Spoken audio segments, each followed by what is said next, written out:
여러분, 민수기 1장부터 4장 우리가 계속 말씀을 묵상했지만 하나님은 인구의 수를 세려하셨어요. 뭐죠? 질서를 잡으라는 거잖아요. 데리고 가겠다는 거예요. 끝까지 애굽에서 나온 이 인생들을 데리고 가겠다. 그래서 삶의 흔한 말로 이 이걸 만드는 거죠. 그렇죠? 하드웨어를 만드는 거예요. 그래서 그 안에서 성막을 짓고 군영은 이렇게 짜고 움직일 땐 이렇게 가고 다 조직별로 짠 거예요. 그러면 5장부터 8장까지 내용이 뭐냐면 소프트웨어예요.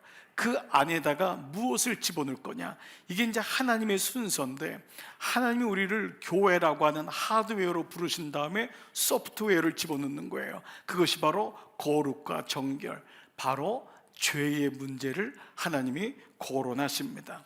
그래서 오늘 특별히 5장과 6장은 죄의 해결 방법이 5장과 6장입니다. 자, 이런 말씀은 사실 이스라엘 백성들에게는 달갑지 않은 얘기일 거예요. 잘 들리지 않았을 거예요. 왜 그럴까요? 애굽에서 나왔으면은 하나님 그냥 광야로 데려가시면 되지, 그 복 주시고 복 받는 방법 알려주시면 되지, 뭐 자꾸 죄에 대해서 얘기하고 정결하는 거 자꾸 얘기하고. 그래서 어떤 분이 이런 얘기를 하더라고요. 목사님, 교회에 그냥 나왔으니까 그냥 복 받으라고 해주세요. 그리고 복 받는 방법 얘기해 주시면 되지, 뭐 자꾸 죄에 대해서 얘기하고 이렇게 살면 안 된다, 저렇게 살면 안 된다, 그냥 내가 주일날 한번 나올 테니까 그냥 다른 얘기하지 말고 내버려 두세요. 내가 잘 살을게요. 알겠지용? 이런 거 같잖아요. 예? 예? 여러분, 이런 마음 여러분에게 있지 않으세요? 뭐 자꾸 양육하라 그러고 목장에 들어가라 그러고 자꾸 뭐 하라 그러고 특세한다 그러고, 여러분 다 귀찮죠? 여러분 얼굴에 다 그런 표정이 지금 있어요. 근데 목사님한테 미안하니까 안 할 수는 없고 해야 될 것 같고 뭐 다 이런 마음이 있는 건데, 이게 제 마음이 아니라 하나님의 순서에는 예외가 없다는 거예요. 하나님이 여러분의 인생을 만드시고 이렇게 복 주신 것은 복에서 끝나는 것이 아니에요. 그 안에 소프트웨어가 안 들어가면 하드웨어는 얼마든지 언제든지 무너질 수 있다는 것을 얘기하고 있는 거예요. 그래서 마치 컴퓨터에 악성 바이러스가 들어가면은 아무리 고가의 컴퓨터도 정말 고물이 되는 겁니다. 쓸 수가 없습니다. 그렇기 때문에 거기에다가 바이러스를 대체하기 위해서 뭘 깔죠? 백신을 까는 겁니다. 바로 하나님 말씀을 깔아서 내가 어떤 존재인지를 보게 하고, 그로 인해서 나의 왜곡된 직관이나 기억이나 경험이 아닌 묵상된 생각, 하나님 말씀으로 살게 하는 것, 이것이 굉장히 중요한, 그 중에서 바로 생각의 구원. 오늘의 화두는 생각의 구원, 묵상된 생각이 왜 중요한지, 이것이 죄의 문제를 해결하는 데 있어서 어떤 역할을 하는지에 대한 말씀을 오늘 통해서 묵상하는 길라잡이가 될 줄 믿습니다. 자, 오늘 5장을 여러분 다 읽진 않았어요. 그런데 5장 전체는 크게 죄에 대한 3가지 해결법을 얘기합니다. 그래서 1절부터 4절까지가 먼저 어떤 거냐 하면 내 개인적인 죄의 문제예요. 개인적인. 그래서 여기에 화두는 죄는 제거돼야 된다. 이것이 이제 오늘 여러분하고 나눌 말씀이에요. 그리고 5절부터 10절까지는 이웃끼리의 죄를 범했을 때는 먼저 자백하고 고백하고 그 죄에 대해서 응당 보상해야 된다. 그래서 이것은 죄는 갚아줘야 된다. 이것이 두 번째 죄에 대한 해결 방법이고요. 세 번째는 11절부터 31절인데 여기에 대한 말씀은 부부 사이에서 성적으로 외도가 의심이 되거나 아니면 그런 관계에 있을 때 어떻게 해결함으로 그 가정이 살아야 되는가. 이 죄의 문제가 가정에서는 대부분 외도의 문제 때문이 아닙니까? 성적인 문제가 오잖아요. 그 문제에 대해서 어떻게 가정이 회복되는지. 그래서 죄는 부부 사이에 근절되어야 됩니다. 자, 첫 번째 단락은 뭐였죠? 내 자신의 죄의 문제, 여기서 출발하고, 두 번째는 이웃과의 관계, 세 번째는 가장 중요한 가정 안에서 죄가 근절돼서 그 가정이 살아야 된다라는 아주 중요한 메시지입니다. 오늘은 제가 시간 관계상, 그리고 이 첫 번째가 너무 중요하기 때문에 첫 번째, 죄는 제거되어야 됩니다 라는 말씀을 중심으로 말씀을 나누고요, 내일하고 모레 계속 이어지면서 두 번째, 세 번째 말씀을 나누겠습니다. 자, 첫 번째 말씀인데 1절과 2절 같이 한번 읽겠습니다. 시작. 여호와께서 모세에게 말씀하여 이르시되 이스라엘 자손에게 명령하여 모든 나병 환자와 있는 자와 죽음으로 부정하게 된 자를 다 진영 밖으로 내보내라. 자, 여기까지 이제 말씀을 읽으면은 여러분 이 말씀은 레위기에도 있고 출애굽기도 있어요. 당연하죠. 이 말씀은 다 모세오경 한 통이기 때문에 레위기 말씀이 중복되고 출애굽기 말씀이 중복돼요. 근데 이것을 보통 정결법이라고 이제 얘기는 하는데, 왜냐하면은 여러분이 나병이라는 것은 지금의 한센병만 의미하는 것이 아니라 이것은 일종의 피부병입니다. 그러니까 전염성이 있겠죠. 그리고 유출병도 피가 고름으로 나오거나 나쁜 피가 계속 흘러나가는 거니까 뭐 보는데 문제뿐만 아니라 이것을 만질 때 또 피는 사실 굉장히 민감한 부분이니까 이것이 공동체에 덕이 안 되고 문제가 될 수 있다.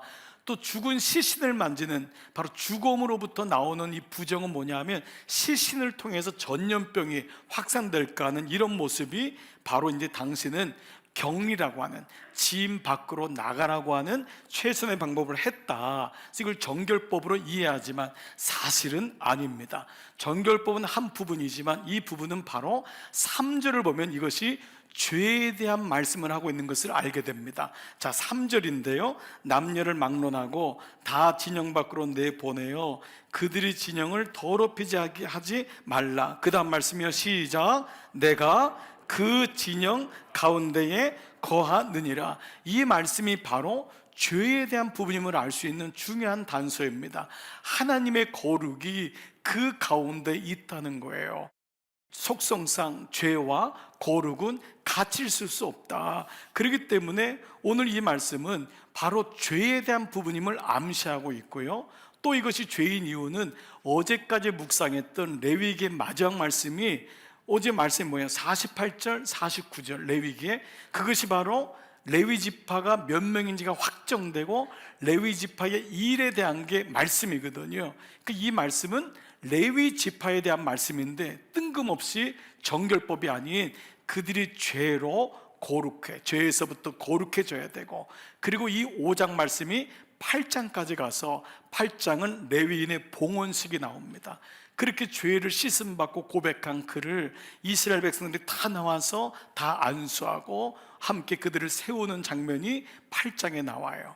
자, 이런 맥락에서 본다면은 나병과 유출병, 죽음으로부터 부정한 자는 모두 죄와 관련되어 있고, 죄의 증상, 나병, 죄의 유출병, 죄의 뿌리, 속성, 그리고 죽음은 죄의 결과와 연결됨을 알 수 있습니다. 자, 그런데요, 이 세 가지 나병, 유출병, 죽음과의 접촉한 사람의 공통점이 있습니다. 자, 여러분 한번 생각해 보세요. 어떤 게 공통점일까요? 바로 이겁니다. 최대한 드러나지 않게 숨기는 것. 자, 이것은요, 일단 공동체로부터 떠나가는 걸 전제로 하기 때문도 그렇지만 이 세 가지 병의 특성이 그런 것을 알게 됩니다. 여러분, 뭐죠? 나병은 사실은 너무 부끄러운 거예요. 나병 자체가 누가 원한 건 아니지만 나병에 걸렸을 때 드러나는 순간 부모로부터, 사랑하는 아내로부터, 남편으로부터 다 격리가 됩니다. 그렇기 때문에 최대한 나병을 어떻게 했을까요? 숨겼을 거예요. 그래서 언제 이 사람이 드러나냐면 코가 없거나 눈이 떨어졌을 때 사람들은 나병 걸렸네 라고 하는 것으로 인식되기 때문에 인식되기 전까지는 계속해서 숨기는 거예요. 최대한 드러나지 않게 숨기는 것이 전제되어 있어요. 또한 유출병도 마찬가지입니다. 유출병은 여인이든 남자든 그 몸에서 피가 계속해서 흘러내리는 거예요. 고름이 흘러내리는 거예요. 그런데 옷을 입고 있기 때문에 자기가 자진하기 전까지는 얘기를 안 하고 싶은 거예요. 이것도 드러나면은 공동체로부터 격리되기 때문에 결국 숨길 수밖에 없는 거예요. 그러면 죄, 죽음을 만진 것, 죽은 시체를 만진 것도, 여러분, 이것도 얘기하지 않는 이상, 그 당시에 CCTV가 있습니까? 얘기하지 않는 이상은 내가 어떻게 만졌는지, 어느 정도 거리를 뒀는지 자진하지 않는 이상은 알 수 없다는 거예요. 이 모든 것이 사실 속성이 뭐냐면 드러나지 않게 숨기는 것. 여러분 어떻습니까? 죄라는 것은 이 속성을 가지고 있지 않습니까? 하나님과의 나와의 관계지만은 드러나는 것에 대한 두려움이 있고요, 특별히 사람들에게 드러나는 것에 대한 속성이 여기 있다는 것입니다. 무엇보다 3절에 보니까 진에 내보내는 이유는 당사자만이 아니라 공동체 안에 이것이 굉장히 악영향을 줄 것을 얘기해요. 3절을 한번 다시 봐보세요.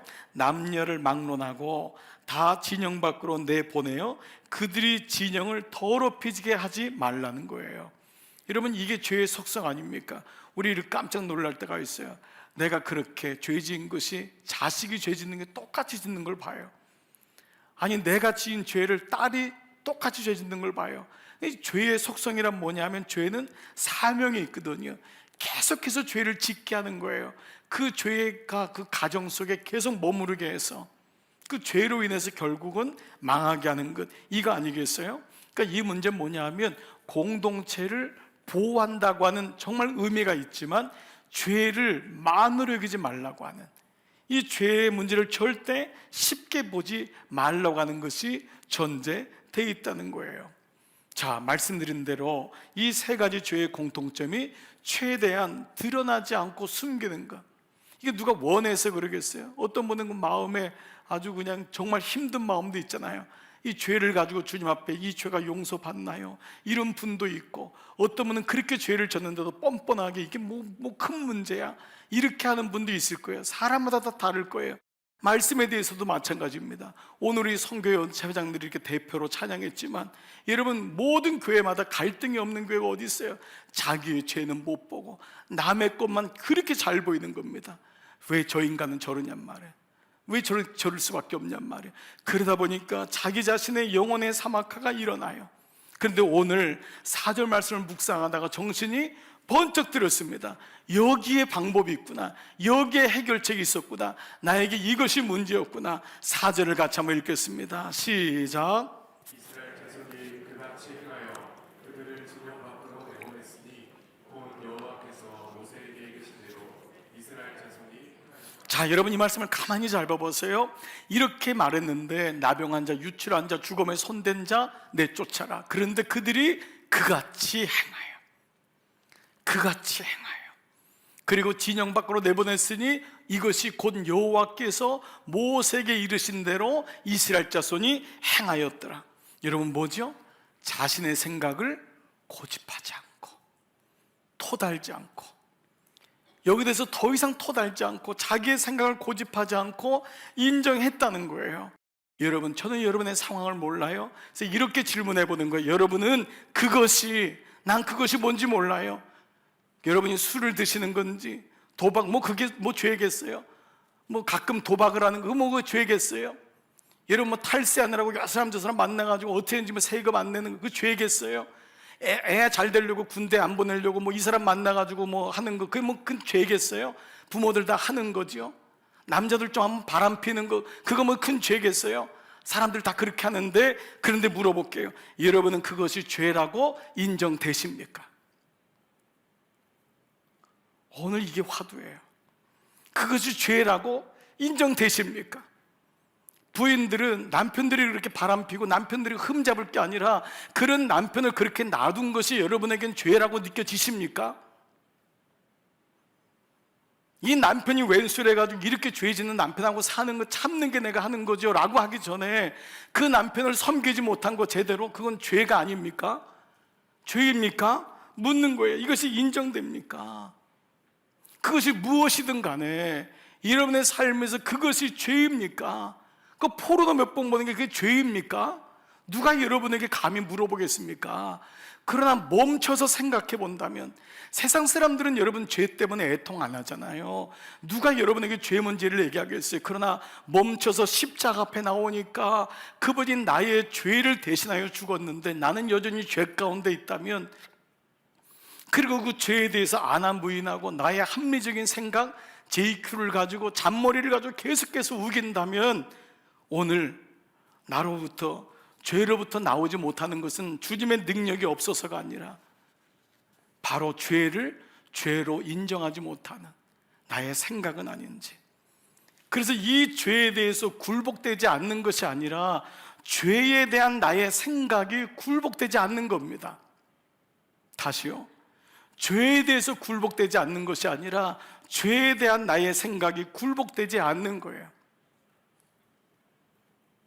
그러나 이런 나의 생각이 무너지고 나의 생각이 어린아이처럼 그래 내가 뭐라고 우기고 내가 뭐라고 이렇게 머리로 내가 합리화를 하고, 그것이 아니라 그 생각이 굴복되는 순간 성령께서 나의 마음에 회개의 영을 부어주시는 것이죠. 여러분, 그래서 잘 아는 엘리사가 찾아온 당시에 가장 큰 강대국이었던 아람의 총사령관 그 나아만, 근데 이 사람은 어떤 병에 걸렸죠? 나병입니다. 그 나병에 걸린 그 사람을 통해서 우리는 자기 생각이라는 것이 어떤지를 알 수 있는 구절이 있더라고요. 이 나만 장군이 오니까 엘리사가 뭐라고 합니까? 사환시켜서 요단강 가서 7번 들어가라, 그렇게 얘기를 하니까 이 나아만이 열왕기하 5장 11절에서 뭐라고 하냐? 나아만이 노하여 물러가며, 전 첫 번째 단어가 노하여, 자기 합리화에 빠지거나 자기 생각이 많은 사람 중에 증상이 뭐냐 하면 노여움이 많다는 겁니다. 화가 많아요. 이상하게 분이 많은 거예요. 여러분 한번 잘 돌이켜 보시기 바랍니다. 분이 많은 거예요. 그런데 예수를 제대로 믿은 다음에 바뀌는 것이 확실히 분이 없어집니다. 그리고 예수님의 성품으로 바뀌죠. 나만의 삶이 어떤지를 보게 됩니다. 나만은 자기 중심인 거예요. 똑똑하니까, 권력이 있으니까, 자기가 중심되니까 집에서나 어디서나 노여움이 많은 거예요. 자기 뜻대로 안 되면, 자기 시간대로 안 되면 화가 나는 거예요.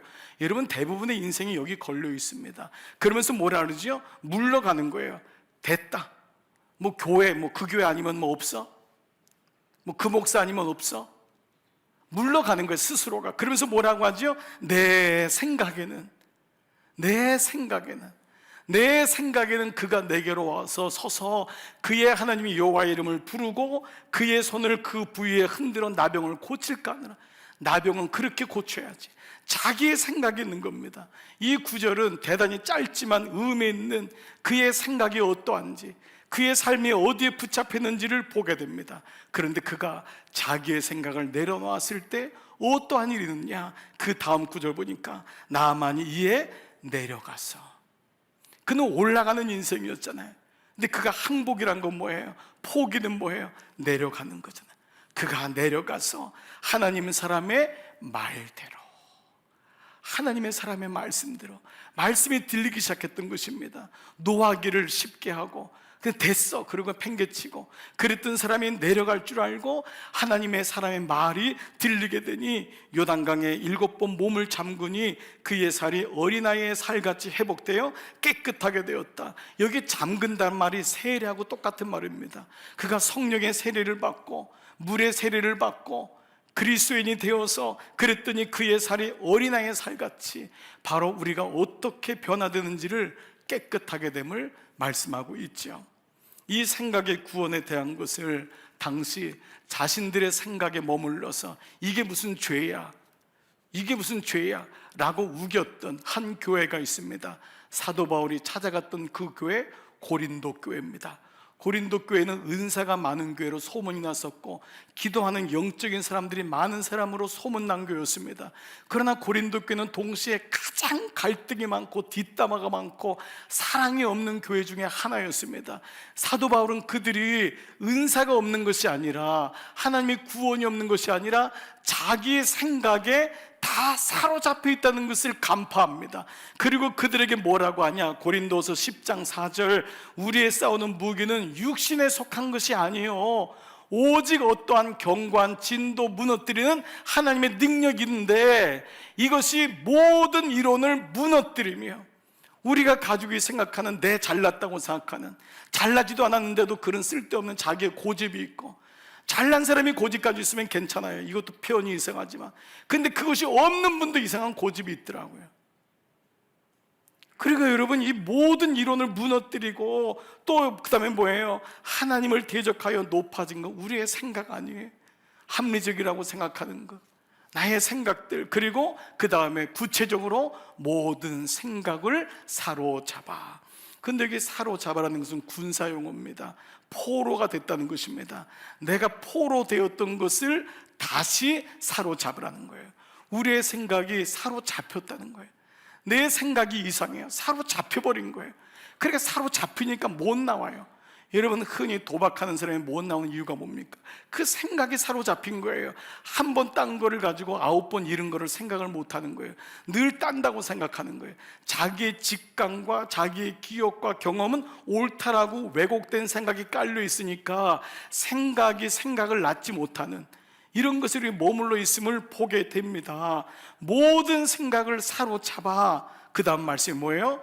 그리스도에게로. 한번 띄워줘 보세요. 그리스도에게 복종하게 하니. 생각을 복종하게 하는 것이 구원의 첫문인 거예요. 이것이 생각의 구원 아닙니까? 우리의 생각이 구원받지 못했는데 어떻게 주님 앞에 나가서 복종이 되고 어떻게 그 말씀대로 살 수가 있습니까? 그러나 많은 사람들이 몸은 여기 와 있지만 아직도 생각의 구원은 이루어지지 않은 것입니다. 그렇습니다. 그런데 이 나병과 이 유출병과 죽음으로부터 부정한 자들이 이것이 죄의 증상이요 속성이요 결과임을 인정하며 그렇게 나왔던 자, 그 고백한 자를 고쳐주신 분이 계십니다. 구약에서는 짐 밖으로 내쫓으라고 했는데 그분은 우리에게 오히려 고쳐주시고 다시 공동체 안으로 불러주시는 분이 계십니다. 바로 예수 그리스도십니다. 그는 문둥병 걸린 10사람을 고쳐주셨고 12해 동안 혈루증 걸린 여인을 고쳐주셨고 죽은 소녀의 손을 친히 잡아주시고 달리다 꿈 일어나라 소녀야 라고 말씀하신 분이십니다. 그래서 성경은 우리에게 우리의 병만 고치신 분이 아니라 우리의 죄를 대신하여 우리의 죄를 씻어주심으로 이 땅에 오셔서 산 제물로 십자가에 죽으신 분, 그분이 바로 예수 그리스도의 심을 말씀하고 있습니다.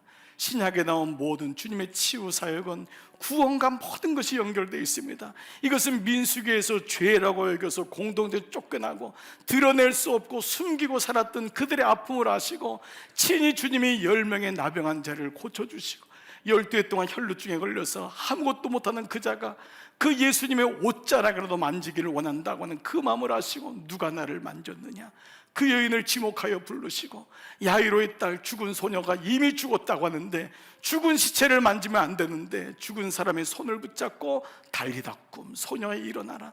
그분이 바로 예수 그리스도십니다. 갈림길에 있습니까? 여러분, 특별히 주님 앞에 나왔을 때 갈림길은 이것이 죄입니까? 아닙니까? 죄의 갈림길에 있습니까? 여러분, 고집할 수 있을 것입니다. 여러분이 저에게도 얘기할 수 있을 것입니다. 목사님, 그 정도는 죄 아닙니다. 세상 사람들은 죄라고도 여기지 않습니다. 그러나 우리의 기준은 세상이 아니잖아요. 우리의 기준은 말씀이고 십자가요 하나님이잖아요. 그래서 오늘 이 시간 생각해 보는 거예요. 예배는 고민하는 시간이 아니라 고백하는 시간이거든요. 이게 죄인가 아닌가 갈림길에 있지 마세요. 여러분 스스로가 누가 묻지도 않고 누구한테 얘기할 필요도 없어요. 스스로가 만약에 주님 이것이 죄라면, 이것이 나를 죄로 끌고 가는 초입이라면, 이것이 결국 하나님과 나를 멀어지게 한다면 내가 주님 앞에 인정합니다. 주님, 이것이 죄군요. 이것이 죄가 되겠군요. 이것이 나로 하여금 하나님과 멀어지게 하겠군요. 인정하고 항복하는 것입니다. 여러분, 주님이 여러분의 마음을 아십니다. 최대한 숨기려고 했던 것은 너무도 약하기 때문에 얘기하면 저 사람이 나를 어떻게 볼까? 사람들이 나를 무시할 텐데 내가 이 같은 죄를 가지고 있고 내가 이 같은 삶을 살고 있다면 사람들이 나를 뭐라고 할까? 여기에 대한 두려움이 있잖아요. 두려워하지 마세요. 주님 앞에 고백해 보세요. 오늘 그것이 예배 시간이요, 이것이 바로 주님이 우리를 부르신 이유입니다. 어제 사실 특세 한 주간 동안 매일 말씀을 준비하다 보니까 사실 저 자신도 고갈이 되고 너무 육으로 힘들더라고요.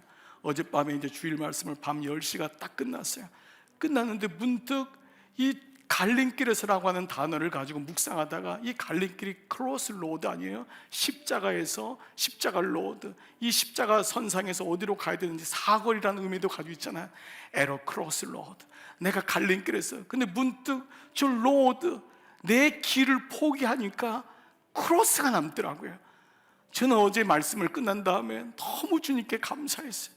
내 인생에도 크로스 로드, 내가 어디로 가야 할지, 내가 갈림길에 서 있었는데 내 길, 내 고집, 내 생각을 버리니까 거기 남는 게 크로스, 십자가만 남더라고요. 주님, 어저께 제가 감사로 잠을 들었습니다. 하나님, 내가 갈림길에 살지 말고 십자가에서 살겠습니다. 내가 갈림길에서 매일마다 고민하고 내 스스로 우기고 내 스스로가 합리적인 생각이라고 편집하는 인생이 아니라 주님 안에서 십자가 위 크로스 위에서 살겠습니다. 내 인생은 에로 크로스 로드가 아니라 에로 크로스, 나는 십자가 위에서. 오늘 여러분의 인생이 그런 인생으로 주님이 부르십니다. 오늘부터 내일까지 오는 죄에 대한 문제가 여러분에게 잘 박힌 못처럼 또다시 묵상돼서 주님, 나의 죄를 위하여 십자가에 죽으신 주님, 나도 죄를 인정하고 고백하며 주님 앞에 살아가겠습니다. 오늘 이 고백이 여러분 가운데 있기를 축복합니다.